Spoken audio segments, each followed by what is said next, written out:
Kalau betullah kita senantiasa ingat akan hari kiamat, ingat akan kehidupan setelah mati, yakinlah kalau setiap saat kita ingat ini saja, berubah hidup kita tanpa kita sadari.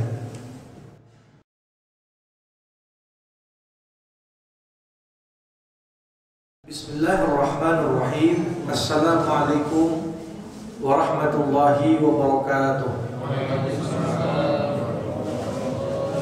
Alhamdulillahirabbil alamin wa bihi nasta'in ala umuri dunya waddin. Summa salatu wassalam ala khairi man ba'athahu Allah rahmatan lil alamin.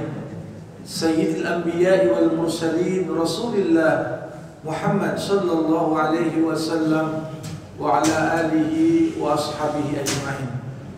Allahumma 'allimna ma yanfa'una wanfa'na bima 'allamtana wa zidna 'ilma innaka antal 'alimul hakim.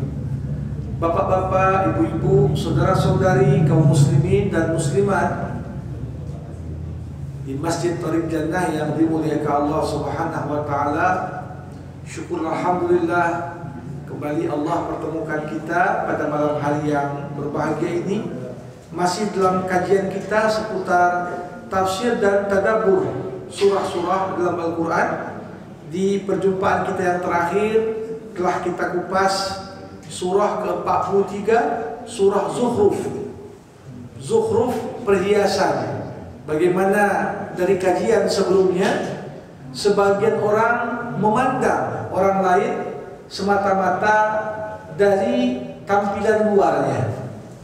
Mereka pertanyakan kenapa Nabi justru diutus, ya, padahal Muhammad bukanlah orang terkaya di zamannya. Sehingga kemudian surah Zukhruf mencoba meriset kembali cara pandang bagaimana seharusnya kita memandang seseorang, bukan semata-mata dari aspek materi yang dimilikinya, tapi justru bagaimana nilai dan kualitas seseorang itu sangat ditentukan oleh tingkat ketakwaannya. Sejalan dengan apa yang kita kaji pada surah terdahulu, malam hari ini kita akan kaji surah Ad-Dukhan, surah urutan ke-44 sebagaimana urutan surat-surat dalam mushaf. Surah ini sebagaimana yang kita ketahui bersama juga merupakan deretan surah-surah Makkiyah, ya, turun di Mekah.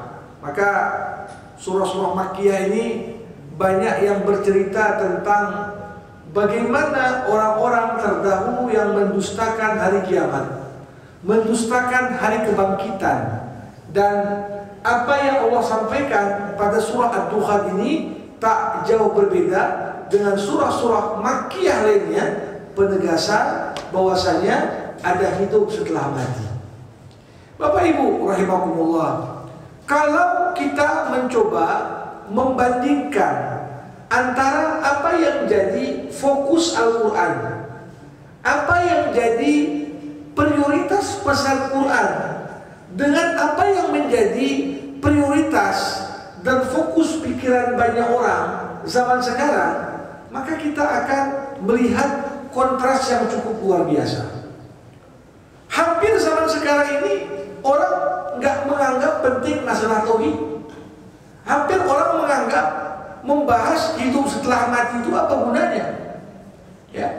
Bahkan dianggap topik-topik ini ketika dikaji terbuka, cerita tentang kematian, hidup setelah mati, atau yang kita biasa sebut dengan istilah konsep eskatologi dalam Islam, ini sesuatu yang kadang-kadang justru terlalu banyak kita singgung ini, kita pun disebut radikal. Karena dianggap topik yang tak produktif dalam pandangan kebanyakan orang.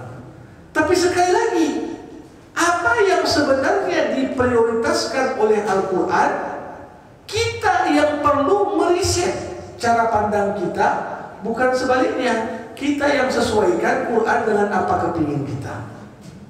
Kenapa? Karena Quran itu diturunkan untuk membawa transformasi dan perubahan dalam kehidupan manusia. Salah satunya apa? Apa yang menjadi prioritas kita? Dan bukan sebuah kebetulan Bapak Ibu jamaah rahimakumullah, kalau betullah kita senantiasa ingat akan hari kiamat, ingat akan kehidupan setelah mati, yakinlah kalau setiap saat kita ingat ini saja, berubah hidup kita tanpa kita sadari. Kalau dulu mungkin kita melakukan sesuatu tanpa mengaitkannya dengan hidup setelah mati, kita anggap ya nggak apa-apa lah ini. Tapi bagaimana kemudian fokus dan penekanan tentang masalah ba'ats? Bagaimana manusia dihidupkan setelah sebelumnya dimatikan? Karena bagi sebagian orang, ya dianggap ketika seorang sudah mati ya sudah selesai urusannya.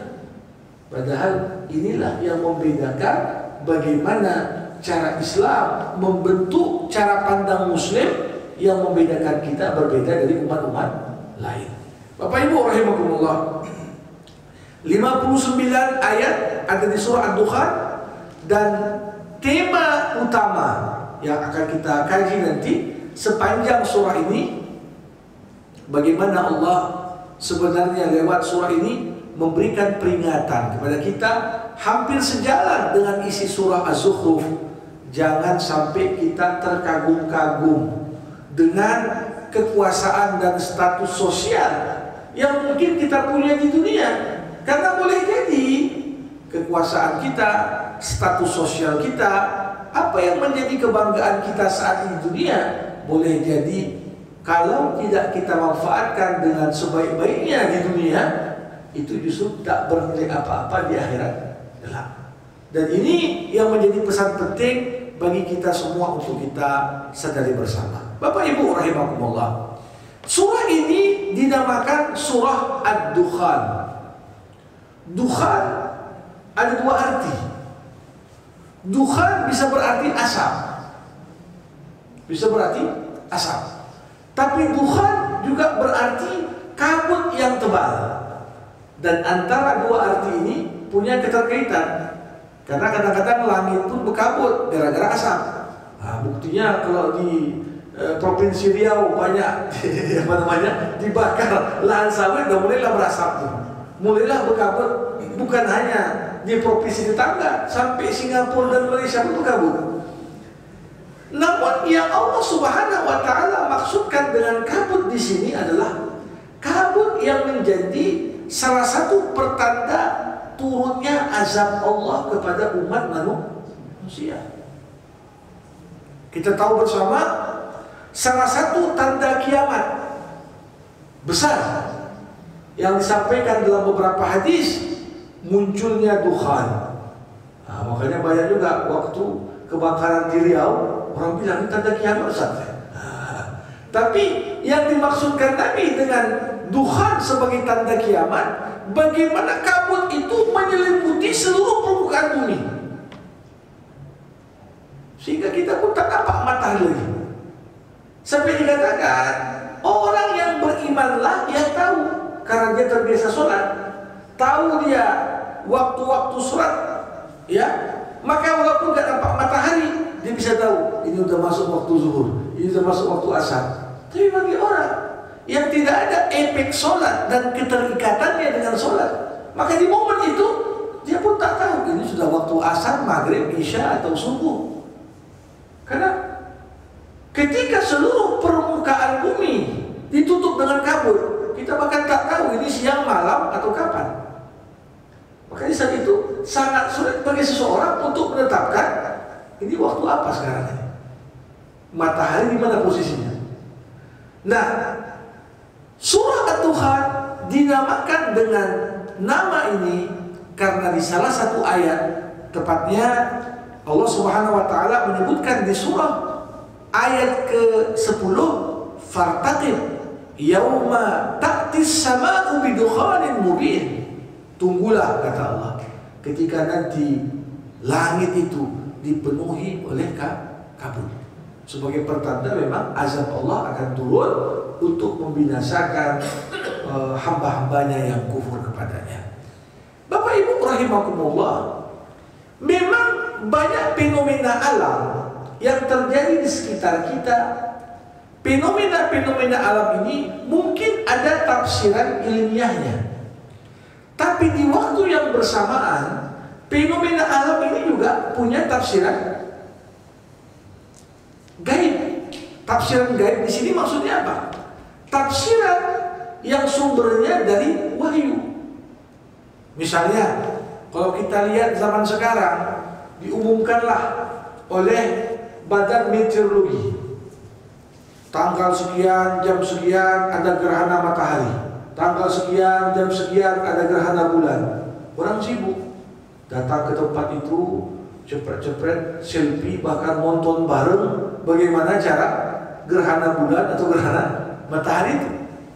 Padahal peristiwa yang sama ketika terjadi di zaman Rasulullah Muhammad SAW, Nabi menganjurkan, bahkan mensunnahkan kepada kita untuk sholat. Sholat sebagai simbol bagaimana kita minta perlindungan kepada Allah Subhanahu wa Ta'ala. Artinya apa? Fenomena yang kita anggap sekarang itu biasa saja karena kita hanya berpegang kepada tafsir ilmiahnya, tapi ternyata punya pesan yang kalau kita tak pahami, kenapa disyariatkan sholat kusuf atau khusyuf, ya, tapi ternyata memang ada pesan. Dan ini pernah terjadi di zaman nabi-nabi terdahulu, ketika mereka tengok langit itu mulai hitam, gelap. Orang-orang kafir waktu itu hanya sekedar mengatakan, tengok bentar lagi turun hujan, bentar lagi turun hujan. Tapi bagi seorang nabi yang Allah Subhanahu wa Ta'ala bukakan kepadanya sebahagian dari pengetahuan yang gaib, nabi yang kemudian umatnya dinampakkan langit menjadi hitam, sebentar lagi turun hujan, tapi justru nabi terus mengatakan, justru ini pertanda bentar lagi turun azab. Ini menunjukkan kepada kita bahwasanya ya sebagian manusia pun kadang-kadang larut dalam tafsiran ilmiah, tapi di saat yang bersamaan dia kurang bertafakur tentang fenomena-fenomena alam yang sebenarnya di balik itu semua ada pesan-pesan yang perlu untuk kita tangkap dengan sebaik-baiknya. Bapak Ibu rahimakumullah, dari mulai ayat 1 hingga ayat 16 Allah Subhanahu wa Ta'ala mengawali surah Ad-Dukhan dengan bercerita tentang Al-Quran. Dikatakan Hamim wal kitabil mubin, demi Al-Quran, kitab yang jelas maknanya, jelas pesannya.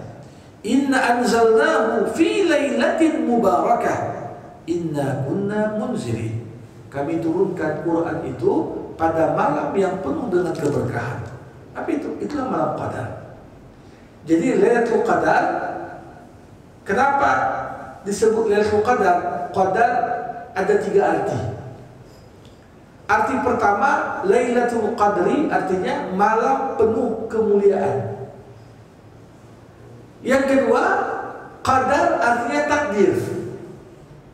Artinya takdir, malam di mana Allah buat ketetapan yang menyangkut hajat hidup kita untuk 1 tahun ke depan. 1 tahun ke depan. Ada yang mengatakan qadar dalam arti sempit. Faman qudira alaihi rizquhu falyunfiq mimma ataahu Allah. Siapa yang Allah sempitkan rezekinya, hendaklah dia memberikan nafkah sesuai dengan kemampuannya. Jadi malam qadar itu malam yang sempit. Kenapa dibilang sempit? Karena bagi yang khusyuk dalam beribadah di dalamnya, tak terasa waktu itu cepat sekali berlalu. Dan di sini Allah namakan malam Qadar dengan Lailatul Mubarakah, malam penuh dengan keberkahan. Coba bayangkan, dari aspek durasinya nggak jauh beda dengan malam-malam lain. Tapi kalau dilihat dari aspek nilai dan keutamaannya, Lailatul Qadri khairul min alfi syahr. Malam Qadar itu lebih baik daripada 1000 bulan. Orang hitung-hitung 1000 bulan berapa? 83 tahun kurang lebih. Berarti 1 malam ibadahnya lebih dari 83 tahun. Tapi kalau kita cermati ayat, Allah nggak katakan Lailatul Qadri alfu syahrin, enggak, khairun, lebih baik daripada itu. Jadi kita ibadah dalam 3 tahun pun lebih baik Lailatul Qadar. Ya, para hadirin, di sini Allah katakan fiha yufraqu kullu amrin hakim. Ya, pada malam itu dijelaskan segala urusan yang penuh dengan hikmah.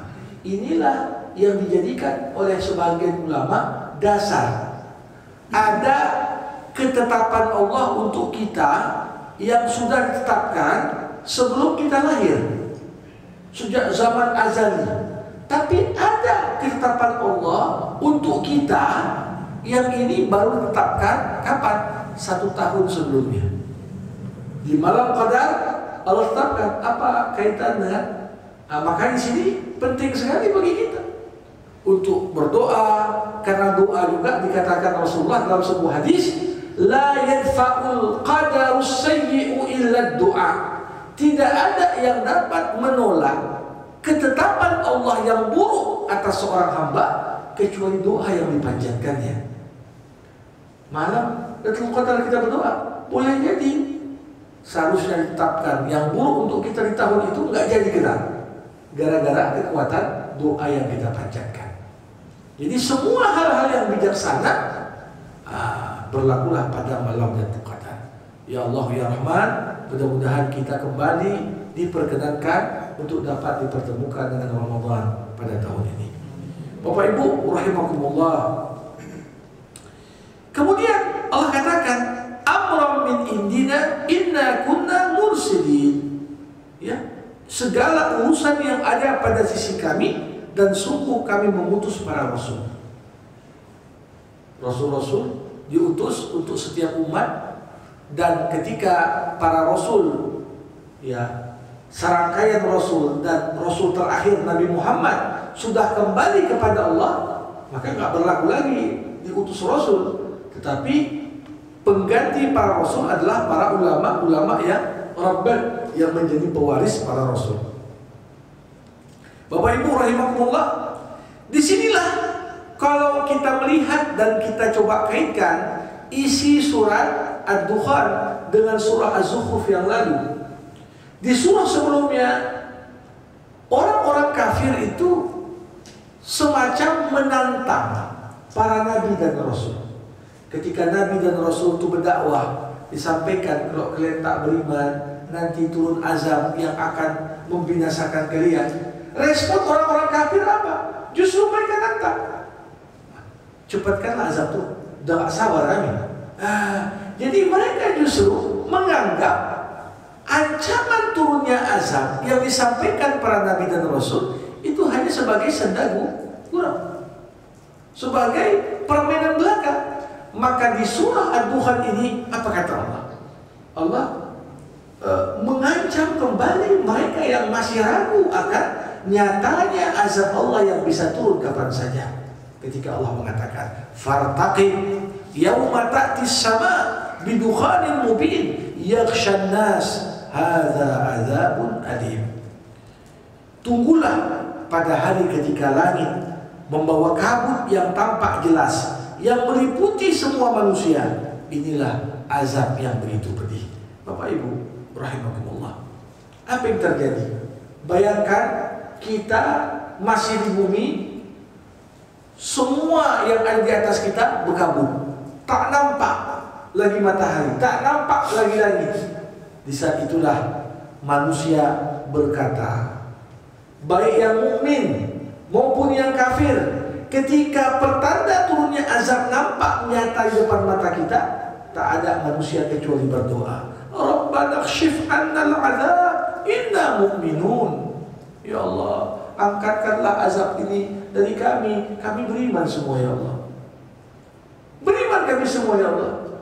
Tapi Bapak Ibu, ada momen-momen taubat yang tidak lagi bermanfaat. Manusia itu penting untuk senantiasa bertobat, tapi ada momen ketika kita terlambat untuk bertobat, maka tobat kita itu gak ada manfaatnya lagi. Pertama, dalam konteks individu, sampai kapan tobat kita itu bermanfaat? Selama kita sebagai individu belum masuk fase ghargharah. fase sakratul maut. Mau seorang pernah bunuh berapa kali, mau seorang itu pernah berzina berapa kali, tapi sempat dia bertobat, dia kembalikan hak orang lain. Sungguh-sungguh tobatnya, selama dia belum sakratul maut masih mungkin diterima tobatnya. Tapi innallaha yaqbalu taubata ahadikum ma lam yugharghir. Sesungguhnya Allah masih menerima taubat salah seorang di antara kalian selama dia belum masuk fase gharghara. Ketika fase gharghara itu apa? Ketika udah mau dicabut ruh itu dari diri kita, sehingga seorang itu mengeluarkan suara seperti tercekik. Itu yang disebut dengan yugharghir dalam bahasa Arab. Fase gharghara hampir dicabut. Ini dalam konteks individu Bapak Ibu. Tapi untuk konteks kolektif, kita semua ini ada momen gak melompat lagi tobat. Kapan? Itulah ketika salah satu dari tanda kiamat besar sudah nampak. Kalau masih tanda kiamat kecil masih lagi bertobat. Udah berapa banyak tanda kiamat kecil yang Allah perlihatkan satu persatu di hadapan kita. Tapi tanda kiamat besar yang paling pertama kali muncul, ini yang kemudian jadi perdebatan di kalangan para ulama. Apakah dukhan pertama kali muncul, ataukah terbitnya matahari dari sebelah barat? Kalau melihat pada redaksi ayat ini, ya akan menunjukkan tiba-tiba orang bangun, nampak semua udah berkabut semua, nggak tahu lagi dia mana matahari. Kata kiamat. Dan ketika saat mereka berdoa pun, Rabbana kshif annal azab inna mu'minun. Ya Allah, angkat azab ni ya Allah, kami beriman padamu ya Allah. Walaupun doa kolektif sudah dipanjatkan, tobat rame-rame sudah dilakukan, tapi kalau sudah muncul satu aja tanda kiamat besar, maka tobat itu tidak berlaku. Maka Bapak Ibu rahimakumullah, kita semua pasti akan bertobat. Semua kita pasti akan bertobat. Cuma yang membedakan apa? Tobat kita tepat waktu atau terlambat. Itu aja. Semua manusia. Kenapa saya katakan demikian? Karena simbol manusia yang paling bejat di muka bumi. Gak ada yang lebih bejat dari itu. Itulah dia sosok Fir'aun.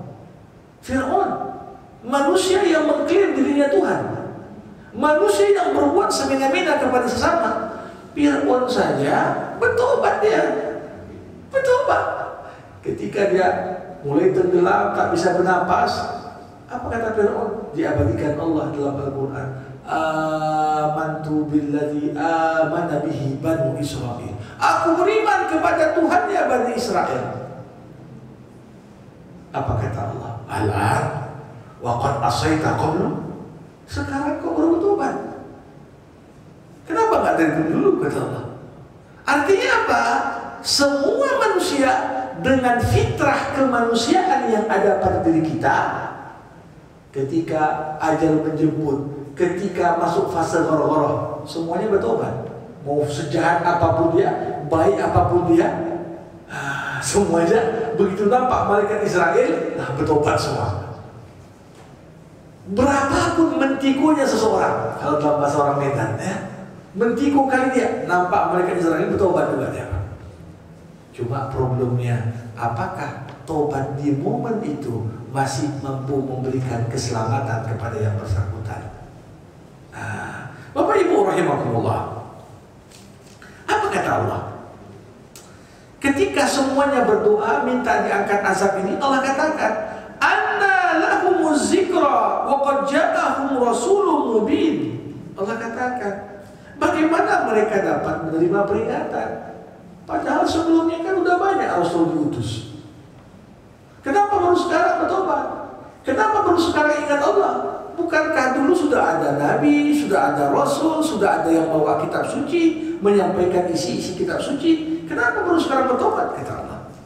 Di sini Allah katakan, "Inna kashiful azabi qalila, innakum 'abidun." Ya, Allah katakan, sesungguh kami akan melenyapkan azab itu sedikit saja. Pastinya kalian akan kembali ingkar. Jadi sifat manusia, nampak ada azab, bertobat. Begitu azabnya hilang, kafir lagi. Disinilah yang jadi problem. Karena hakikat fitrah manusia, Bapak Ibu, fitrah kita ini kita harus paham. Fitrah manusia, di momen kita terdesak, kita cari Allah. Di momen kita merasa aman, kita lupa Allah. Maka ini salah satu hikmah Allah menggilirkan nikmat dan musibah dalam kehidupan kita. Coba bayangkan dari lahir kita sampai mati misalnya, nikmat terus, pasti lupa sama Allah. Tapi diselang-selingi, dapat nikmat, tiba-tiba kena musibah, ingat lagi.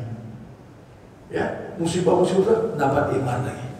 Di tengah-tengah nikmat, di saat Allah nampak hamba itu mulai lupa kepadanya, diingatkan kita.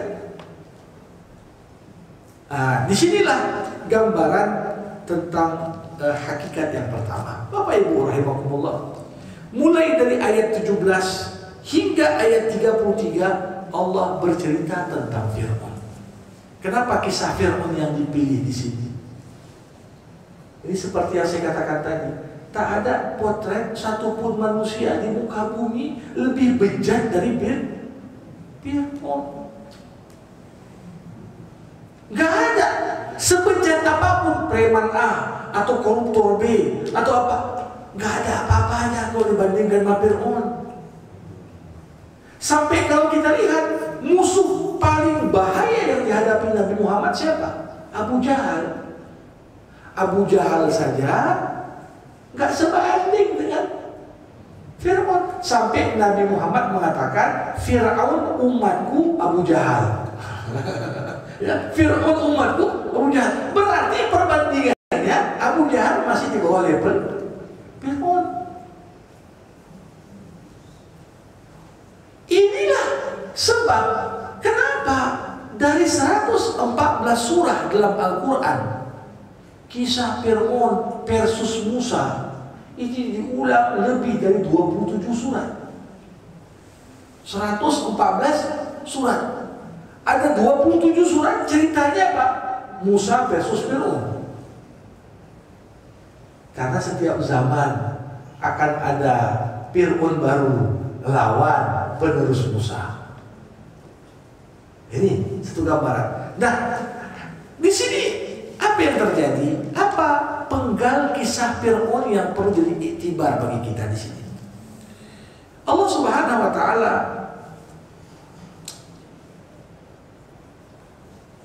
memerintahkan kepada Nabi Musa alaihi salam dan pengikutnya dari Bani Israel, fa'asri bi'ibadi laylan innakum muttaba'un. Allah berikan wahyu pada Musa. Musa, tinggalkan Mesir ini malam hari, ya, bawa semua pengikutmu, tapi ketahuilah kalian akan diikuti, kalian akan dikejar. Ini Allah katakan. Waktu itu apa? Watrukil bahra rahwa innahum jundum mughraqun. Allah katakan, ya, tinggalkan di sini, tinggalkan lautan itu, biarkan lautan itu terbelah. Sesungguhnya Fir'aun dan seluruh bala tenteranya akan tenggelam. Bapak Ibu, salah satu kemukjizatan Al-Quran ini tercermin dari kemukjizatan sejarah yang diabadikan dalam Al-Quran. Bayangkan jarak antara Nabi Musa dengan Nabi Muhammad ini berapa ribu tahun. Berita tentang tenggelamnya Fir'aun, ya, tenggelamnya Fir'aun ini sudah diketahui oleh umat-umat terdahulu sebelum umat Nabi Muhammad SAW. Tapi tak ada satupun yang menyangka Fir'aun yang tenggelam itu jasadnya masih selamat. Bahkan bayangkan Quran ini turun 14 abad yang lalu, 1400 lebih.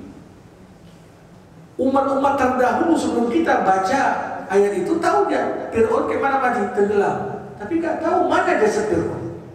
Sampailah Allah Subhanahu Wa Taala tunjukkan sebuah kebenaran dari penelitian seorang dokter ahli bedah Prancis, Maurice Bucaille. Ini seorang pemenang Nobel di bidang bedah. Beliau teman dekat Raja Mesir sebelum berubah jadi republik, Raja Farouk.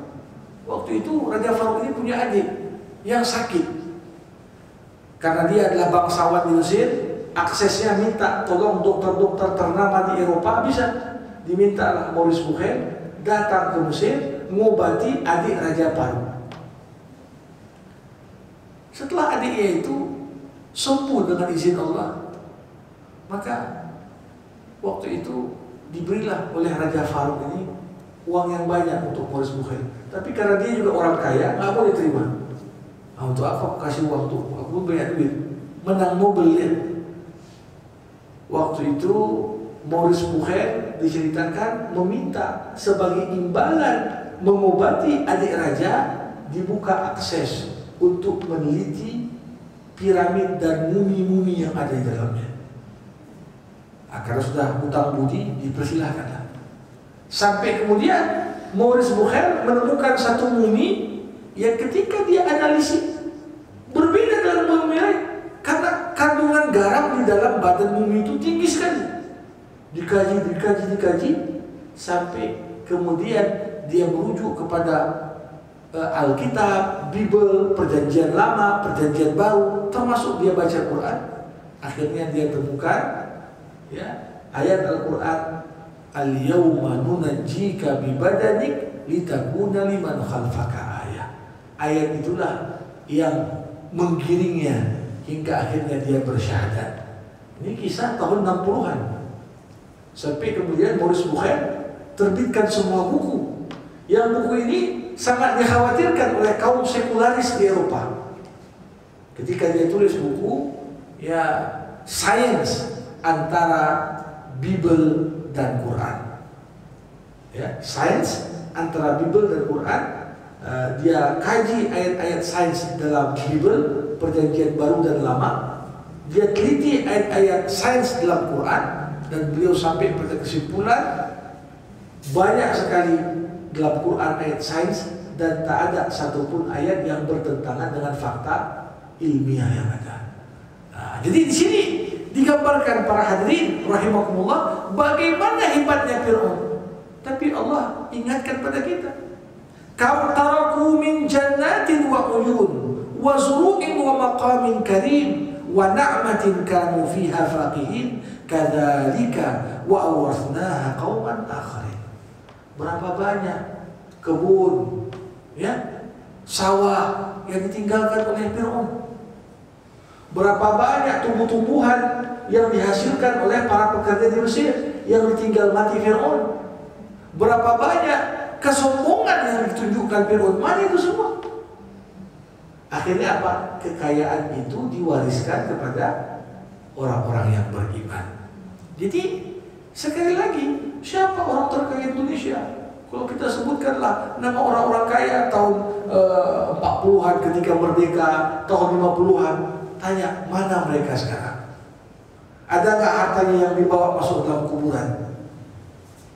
Bahkan Bapak Ibu rahimakumullah, bayangkan anak kita sendiri yang sayang sama kita, begitu cinta dia sama kita, tapi begitu kita dikubur di hari pertama, masuk kamar kita pun udah takut ya. Bekas ayahku nih katanya. Nanti udah takutlah arwah. Ini dia. Kalau kita tak siapkan bekal yang cukup, maka semua yang kita tinggalkan itu tidak ada nilai apa-apa. Tak nilai apa-apa. Disinilah kemudian perbedaan mukmin dan kafir itu ketika meninggal apa sih Bapak Ibu? Perbandingan orang baik meninggal dengan orang bejat meninggal, apa sih perbedaannya? Allah tegaskan di sini, fama bakat alaihimus sama wal ard wa ma kanu munzarin. Ketika Fir'aun mati, langit bumi gak menangisi kematiannya. Langit bumi tak ada yang menangisi kepergiannya. pengertian kebalikannya. Ketika orang soleh meninggal dunia, ketika orang dermawan meninggal dunia, ketika orang yang memberikan kemanfaatan untuk orang banyak meninggal dunia, langit bumi ikut menangisi kepergiannya. Kita tengok jalan, kita tengok apa. Makanya ada sebuah hadis Nabi, Bapak Ibu. Ini menarik sekali kalau kita kaji. Apa kata Rasulullah? Idza mata 'abdun mu'minun bakalahu mawdi'an. Mawdi'un fil jannah, mawdi'un fil ard, wa mawdi'un fis sama. Ketika seorang hamba mukmin meninggal dunia, dua tempat menangisi kepergiannya. Berapa banyak orang-orang soleh ikut membangun masjid kita ini? Ya. Saudara kita mungkin Ramadan tahun lalu masih puasa dan tarawihan sama kita, tahun ini nggak berkesempatan lagi kita sama-sama. Ketika mereka itu meninggal, dua tempat nangis. Pertama apa? Tempat di bumi. Para ulama menjelaskan apa maksud tempat di bumi yang menangisi kepergian orang soleh.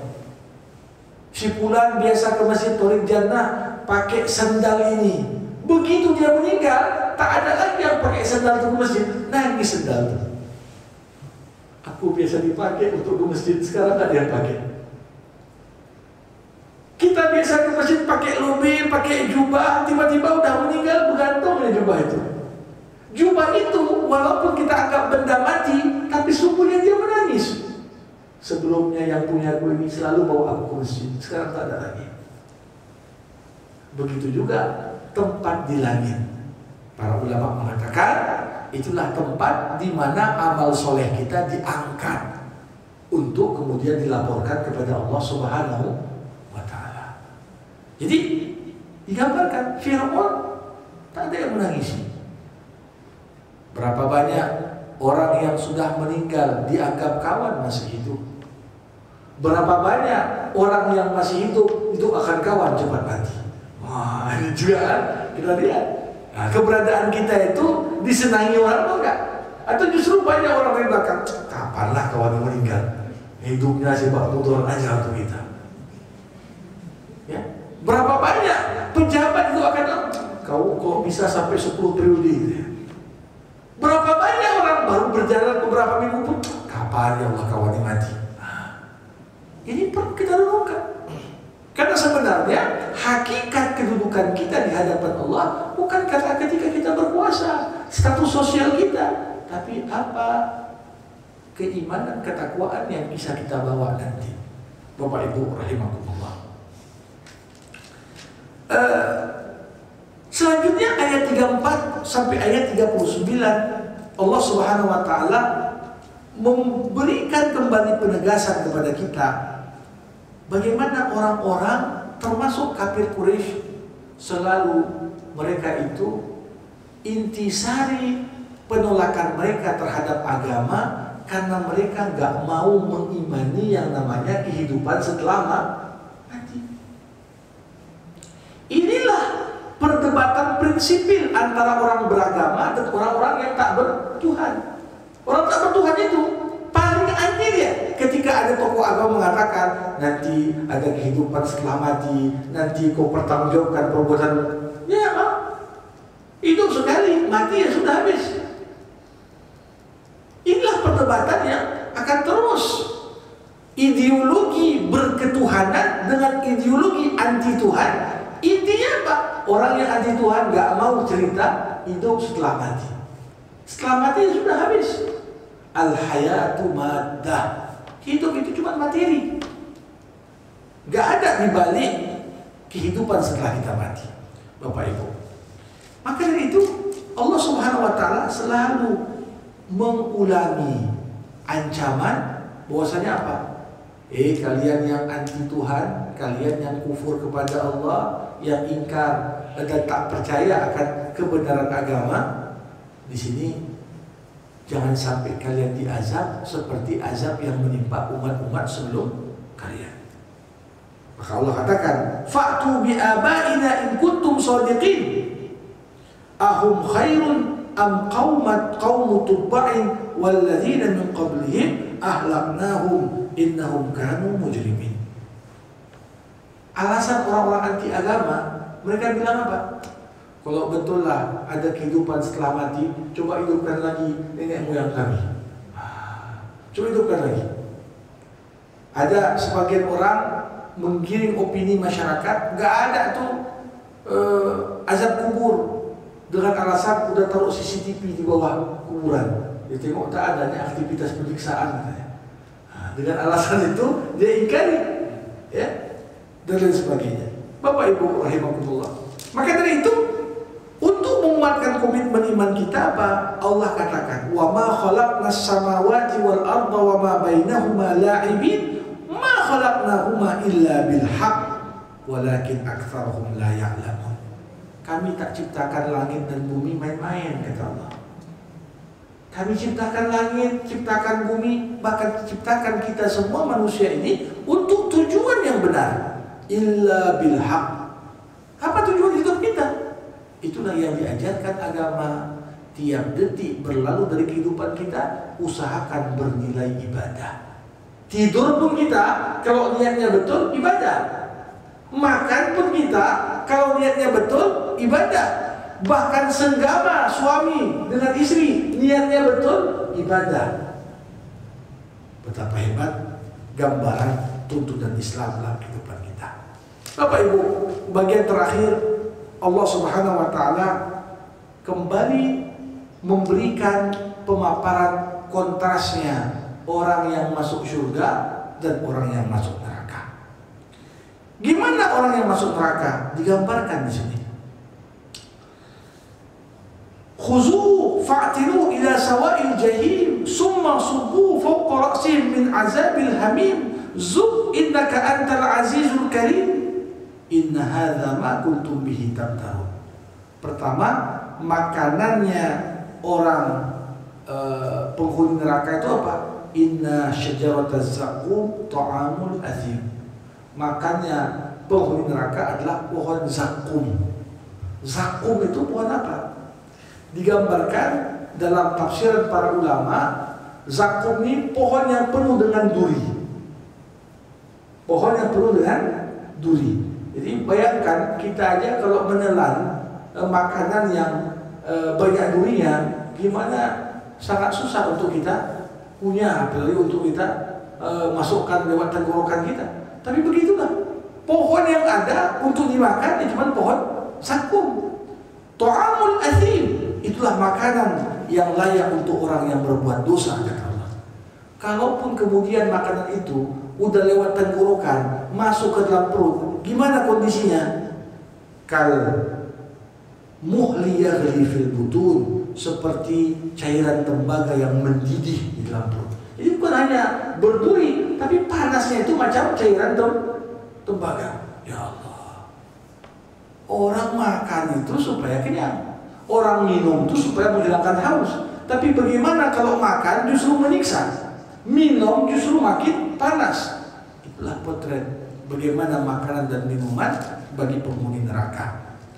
Bahkan hanya dikasih makan dan minum yang berat, tapi juga diperolok. Zuh innaka antal azizul karim. Dibilang malaikat kepada para penghuni neraka, makan.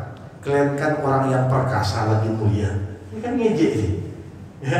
Di saat mereka tak berdaya, makan lapar, haus betul, panasnya neraka, seakan-akan diperlakukan oleh malaikat, seakan-akan mereka itu diraja.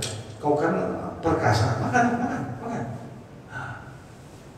Kadang-kadang justru orang yang sombong, bukan azab yang pedih yang membuat dia itu kehilangan kesombongannya, tapi azab yang menghinakan. Maka kalau kita lihat Bapak Ibu, gambaran siksa neraka itu banyak macamnya. Ada siksa yang besar, ada siksa yang pedih, ada siksa yang menghinakan. Bagi orang yang sombong, lebih tersakiti dia siksa yang menghinakan daripada siksa yang pedih. Gimana yang merasa dirinya tinggi, besar, hebat, tiba-tiba dilecehkan seperti itu. Tapi di sisi lain, innal muttaqin fi maqamin amin, fi jannatin wa uyun, yalbasuna min sundusin wastabrak mutaqabilin, kadzalika wa zawwajnahum bihuril 'ain. Sesungguhnya orang-orang yang bertakwa berada pada tempat yang aman. Ya. Di mana? Di taman-taman dan mata-mata air. Mereka pakai baju sutra yang halus dan sutra yang tebal, saling duduk bercengkrama satu sama lain. Demikianlah kami berikan kepada mereka pasangan yang bermata indah. Di dalamnya mereka bisa minta semua yang mereka mau. Jadi di sini gambaran kadang-kadang bagaimanapun indahnya Quran mendeskripsikan nikmat surga, pada hakikatnya surga lebih dari apa yang terbayangkan oleh benak kita, lebih dari apa yang pernah didengar telinga kita, lebih dari apa yang pernah dilihat mata kita. Kalau ditanya orang yang suka pelesiran, kemana aja kau pernah pergi? Oh, saya pernah pergi dataran tinggi Swiss misalnya, pernah pergi ke Paris, banyak tempat disebutkannya, pernah. Coba bayangkan tempat paling indah. Apa yang hebat di sini digabungkan dengan hebat di sini, itu di benak kita. Tapi Rasulullah mengatakan, fiha ma la ainun ra'at, wala uzunun sami'at, wala khatar ala qalbi bashar. Di dalam surga ada kenikmatan yang gak pernah ditengok mata, yang gak pernah didengar telinga, bahkan gak pernah terbersit dalam benak siapapun. Artinya apa? Di luar jangkauan imajinasi manusia. Bahkan kata-kata pun tak sanggup untuk menggambarkan kenikmatan itu semua. Nah, ini mudah-mudahan menjadi penyemangat bagi kita. Mudah-mudahan kita semua ya masuk dalam kelompok para penghuni surga, sebagaimana kita dikumpulkan di masjid ini, dalam majelis ilmu ini. Mudah-mudahan nantinya kita dikumpulkan juga di surga Jannatul Naim, mutaqabilin, saling berhadap-hadapan, saling teringat, aduh zaman dulu enak kali yang ngaji setiap malam Jumat. Sambil nostalgia bagaimana di dunia, begitu juga lah kita dikumpulkan bersama nantinya di sana. Ini yang dapat saya sampaikan sebagai pengantar kepada Bapak Ibu rahimakumullah yang mau bertanya maupun berkomentar, saya persilahkan dengan segala hormat. Terima kasih.